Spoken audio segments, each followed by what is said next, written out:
নমস্কার, আমি ডক্টর মৌসম দে, intervention radiologist. যারা আমার চ্যানেল রেগুলারলি ফলো করেন তারা দেখবেন আমরা থাইরয়েডের সোয়েলিং বা বিনাইন থাইরয়েড নডিউলসের জন্য মাইক্রোওয়েভ অ্যাবলেশনের কথা বহুবার বলেছি। তো রিসেন্টলি বহু পেশেন্ট আমাদের কমেন্ট বক্সে বা ওভার ফোন জানতে চাইছেন যে ডাক্তারবাবু, এই মাইক্রোওয়েভ থেরাপির পরে কতদিন পরে এই ফোলাটা আবার নর্মাল হয়ে যায়।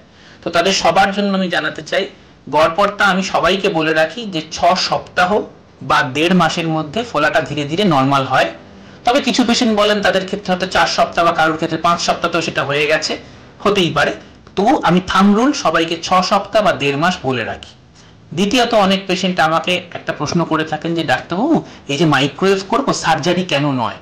আমার আগের ভিডিওতেও আমি বলেছি, আবারও আমি ছোট্ট করে আপনাদের জন্য বলে দিই। 1 নম্বর অ্যাডভান্টেজ, গলায় কোনো কাটা দাগ থাকবে না মাইক্রোওয়েভে। 2 নম্বর, আপনার গলার ভয়েসে কোনো চেঞ্জ হবে না। 3 নম্বর, সারা জীবন ওই ভিটামিন ডি, এলট্রক্সিন, ক্যালসিয়ামের সাপ্লিমেন্টেশন খেতে হবে না। এবং 4 নম্বর, যেটা সব থেকে বেশি ইম্পর্টেন্ট, কোনো মেজর সার্জারি, মেজর অ্যানেস্থেসিয়া নয়। আপনি দিনের দিন এলেন, ওপিডিতে প্রসিডিওর হলো এবং আপনি বাড়ি চলে গেলেন।